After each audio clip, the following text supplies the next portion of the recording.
Hey everyone, welcome to EduXit, the place where you gain courage, confidence, and clarity to thrive abroad in education. Hi, I'm Kimberly, an international educator who's taught in Abu Dhabi and currently in Brazil. I help educators like you escape burnout and step into a life of adventure and financial freedom. If you've ever dreamed about teaching abroad but didn't know where to start, this video is for you. And don't forget to like and subscribe for weekly tips on making your edu exit. And I have a special guest with me today. So tell them, Soror, who you are, where you're from, and what you do. Absolutely. My name is Devera Miller Maxwell. I am in Baltimore, Maryland, and I am an assistant principal at a school here in Baltimore for Baltimore City Public Schools. This is my 22nd year. Um, I did most of the years with the district. I did have 2 years that were in private schools. I worked for New Psalmist when it was a school, New Psalmist Christian School, and I also worked for Hope Academy. But the rest of my years have been in Baltimore City Public Schools. Okay, all right. And what led you to seeking leadership in education? Just out of curiosity. So part of it was being able to impact student outcomes from a different lens. So in the classroom is definitely hands-on, but there was some additional work that I felt like needed to be done and that I could be a part of outside of the classroom and being able to work with the adults.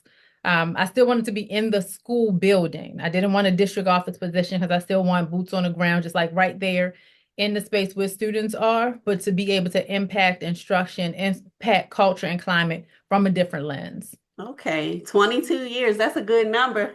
It is a good That's a number, good right? number. Yes, Yes, we're in the middle of November too. So, absolutely. from your perspective as a school leader, why do you think so many teachers are exploring opportunities abroad? I think for something different, in the various schools, you can have different experiences in the different schools. So I've been at three other public schools in the district, prior to the one I am where I am now. And you have a different experience at each one. However, it is not the same as teaching outside of the US. There are some, from what I've heard, I have not done it yet, but from what I heard, it's not as much dealing with student behavior. I think that's one of the biggest differences, dealing with student behaviors and dealing with some parents or some situations that may be frustrating. Okay. What personal benefits do you think international teaching offers? The chance to explore and to see other people, because sometimes we get caught up in this is our situation and this is just what it is, right? But sometimes when you explore another space and another place, you have an opportunity to see differences. And so when we have students in our classrooms who are not from here, they're not from the US, and we don't know how to work with them, now we're an outsider coming in. You kind of get that different perspective on what that looks like in this space that you were not used to. And so if you come back to the United States, now you had this experience, right? You come back to the US, you go back into education here, you have this experience of knowing what it's like to be on the other side, to be that new person, a different culture, and to know how to adjust. And although the students that you may have come into your class may not be students from other countries, they just may be students who have differences. Now you know better how to differentiate and how to adjust to those differences. So I think it just gives a different perspective on how to make education available for everyone. Okay. Okay, cool. What motivated you to enroll in the EduXit course? So, and I don't know if I shared this with you, but a few years ago, maybe around 2014, 2015, I considered it and I was going to teach in Abu Dhabi. That was my thinking, right? That was the only place that I knew. That was the only thing. And people were talking about it. It was a popular thing to do and a popular place to go. So I was like, I'm going to try. And I'm like, I don't really know because I have tattoos. Some are visible, some I can hide, but I had ones on my fingers that are on the sides. And so I knew that I wasn't going to be able to cover them up every day. But I said, I'll give it a try. So I went, I did the whole interview process, the application process. I got an interview. It was in New York. So I had to go to New York to Times Square. I did the whole situation, and then I wasn't able to be selected for that space because, again, I had visible tattoos and other things that would deter me from being in that position. And I just kind of gave up with not the idea of it, but the actual practice of moving in that direction because I didn't know what to do. That was the only thing that I knew. It didn't work, and I was kind of stuck in this space. And so when I heard about the EduXit program, I was like, maybe this is a way to try to get some information. But I was apprehensive about that as well because I have not fully made my mind up as to what I'm going to do. I know that I have some other avenues that I'm looking to explore, but I needed more information. And so just finally deciding to do the EduXit program. I do not regret it at all. I think it was an amazing program, gave me some wonderful insight. And so it is making my decision harder to choose what it is that I want to do. So. Okay. Well, what clarity or mindset shifts did EduXit help you develop? One is that the work didn't have to be through one space.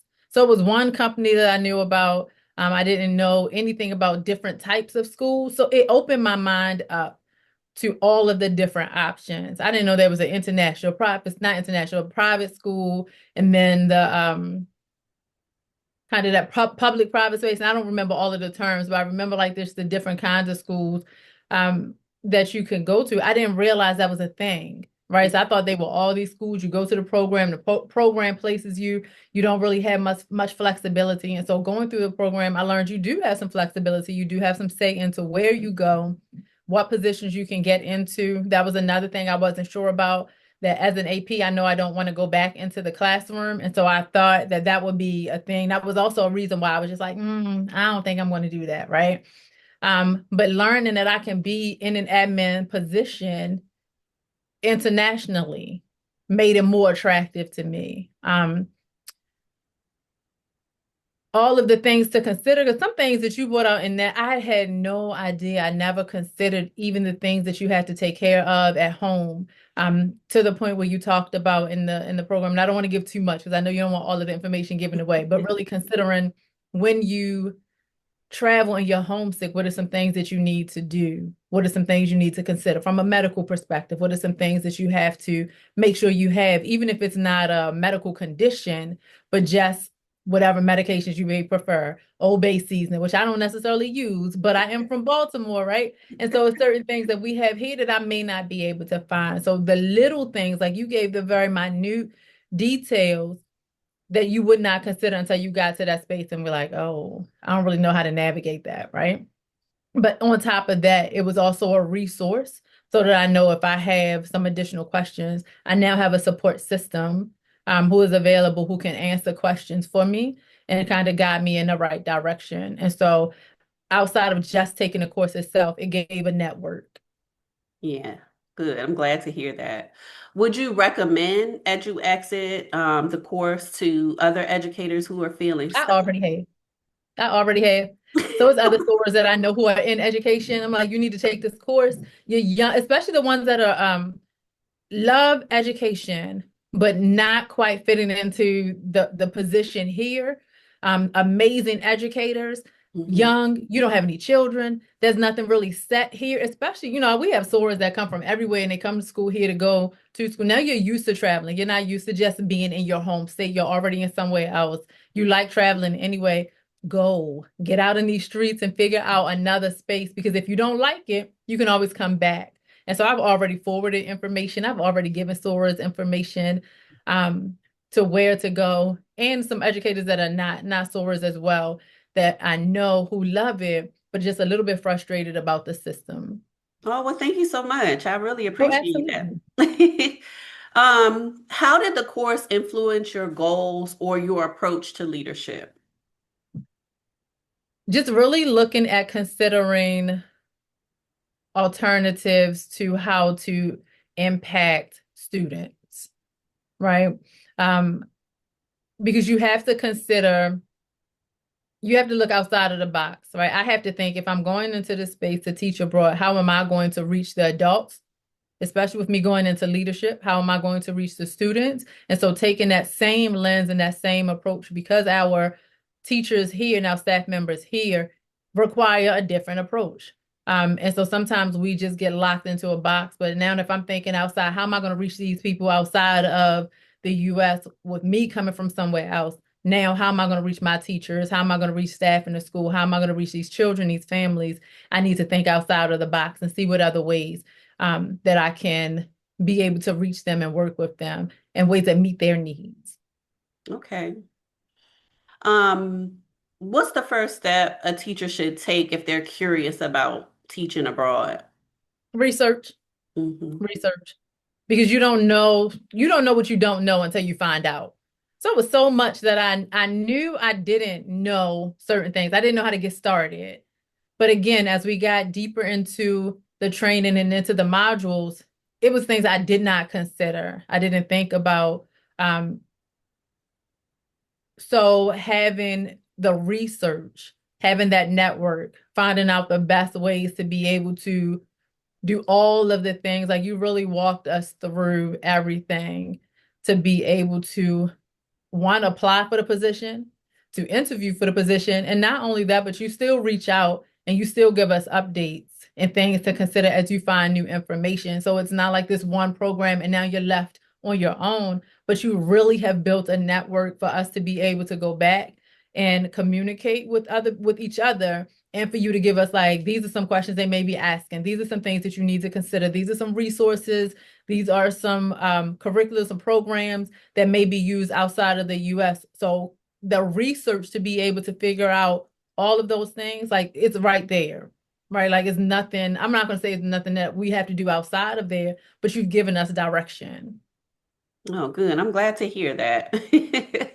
Absolutely. So if someone is curious about teaching abroad, what mindset or qualities helps teachers succeed internationally if they're curious about it? What mindsets do they need? Mhm. You have to be open-minded. You have to be intentional. You have to be disciplined, right? And I think those are the top three things for me. The open mind is the first one because you're going into different cultures and you can't take your perspective into somebody else's culture and think that you're going to make the shift. You have to make the shift. And so you have to be open-minded enough to do that. And that causes you to be disciplined and intentional about how you move and how you act. And so I know that if I were to get into Abu Dhabi to be able to teach, I absolutely can't go in there with who I am here in the US because it does not operate in the same way. And if I am not a disciplined person to be able to respect their culture and to operate in that way, it's not going to work. If I'm not open-minded to see like their religion may not be my religion, I have to be respectful of their religion, right? And so I have to operate in a way that is going to one, not get me put out of the country, but Right. also, right, just to be able to show like that connection. If I have to talk to my students and I don't respect who they are and I'm coming into their space, that's a difficult place to be in. Is one is disrespectful to them, but it is also not open-minded enough to even allow myself to grow in that place. Yes, that is so true. I love that. You have to make the shift, not expect them to make the Yeah, shift to your culture. yeah. So, so true. What mistakes should someone who's curious about teaching abroad, which mistakes should they avoid in exploring opportunities overseas? Like, for instance, I kept applying with an American mindset. Like I thought about the Mhm. American timeline. I started applying in like April or May, and that doesn't work for the international teaching timeline. Mhm. So that was a mistake I kept making over and over. And then when I finally figured it out, I had good success because that's you start in like September. Mhm. You start around that time applying because they're finished hiring by January, February, some of them December, right? I'm on my third interview with a current school because I'm going to my third country now. So what mistakes should they avoid when they're exploring opportunities for working in education overseas? That is a big one. And the reason why I said I have two former coworkers who are in India. They've been there for a few years and they would send me information because again, I was considering it and not necessarily moving on it because I didn't have that level of research that we have. And they would give me like some information, but it would be like, hey, apply for this. Um, and it would be just like you said, the dates would be early. And I'm like, why are we applying for this so early? Like, it doesn't make any sense to me. But thinking with that American mindset, they don't Hmm. operate in the same way. And so it was that information coupled with what you shared and the rationale behind it, right? So to say just apply for this, which I know I should have listened if I was serious about it. But again, I didn't have the research at the time that dug a little deeper into it. But having the course to have the justification to know why we needed to apply that early, it made more sense. And so outside of just for that sake, removing the American mindset, because we are not the standard. And I think sometimes we realize as Americans, we think we are the standard. We are not the standard. And that's such a selfish space to think in, where we don't even value sometimes other people's ways of life.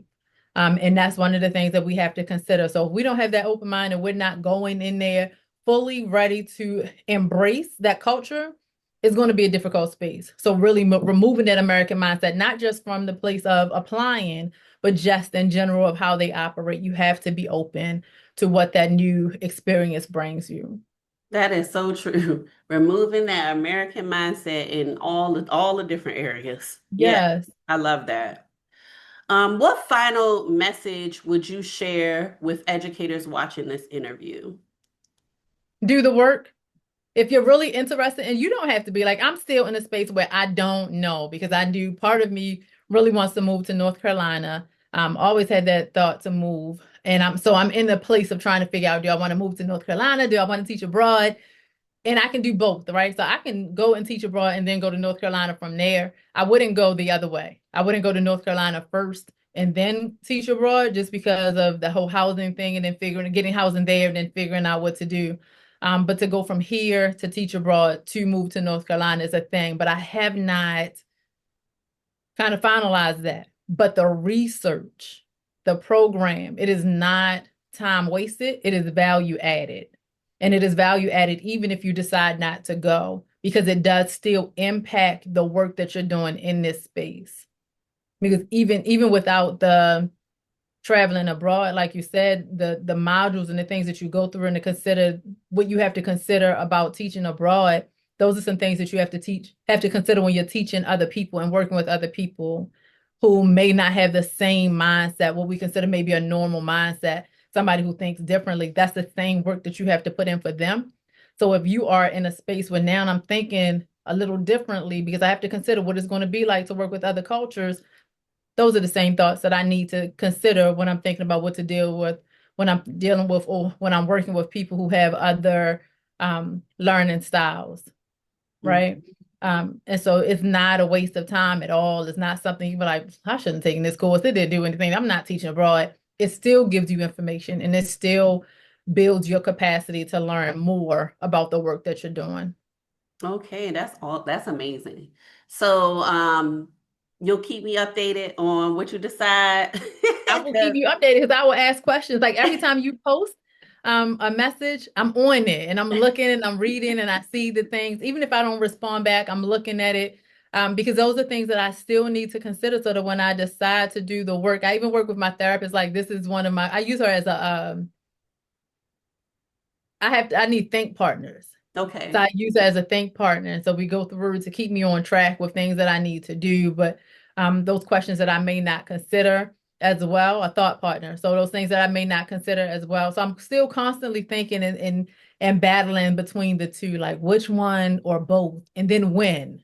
right. Right. So trying to figure out, even for my own retirement here, what does that look like? Mhm. Right. So do I want to wait until I have time to retire? Again, I had a 22 years and the district is like 30 years. I don't necessarily have the age and the time that I want to be able to retire to make the money that I need to retire. So now I'm like, should I go into a principal position when I get closer to retirement and then go? Because I'll still be, God willing, I'll still be young enough. I'll be 51 next month, but still be young enough to be able to go and live and enjoy that space. So all of those things are playing a part into my decision, but I have not abandoned it. I just Right. have not finalized that thought. Well, in that aspect, just with what you just shared with me, it sounds like an embassy school is going to be best for you because then you won't lose your retirement. They'll still be bringing Oh, into it. So Okay. that might be the best choice for you, to help make Yeah. that decision. But Yeah. but we can talk more offline, with that. Thank you Okay. so much for sharing. If you have any final thoughts you want to share before we close out, feel free. If you have anything else you want to say to anyone who's considering teaching abroad. I would say to do the program. Like I don't push a lot of things, but I do push the things that I believe in, and this is one of them. And it's because of taking the course and taking the chance to invest the time into going through all the modules and doing the work. Like I said, it's value added, regardless of whether or not you decide to go. It is not a waste of time. It is going to help improve your practice in what you're doing right now, right? Whether you go or not is going to help to improve and impact your practice. So I think if you have the opportunity to take the course, take it. If you don't have the opportunity to take it, you know somebody else who does have the desire to do it, spread the word. It doesn't take much. Just allow other people to go. Share, like, what does it say? Like, share, comment, all those good Yes. things. Go ahead and make sure you're sharing this information with people in your network who may be considering it. All right. Thank you so much. Thank you for taking the time to share with us today here on EduXit. And I want to just tell everyone watching today, definitely like, share, subscribe, so Yeah. you can come back for weekly tips to help you gain the courage, the confidence, and the clarity to thrive abroad. Thank you so much, Devira, for sharing with us today. And we Thank will see you. you in the next video. All right. Thank you for the opportunity.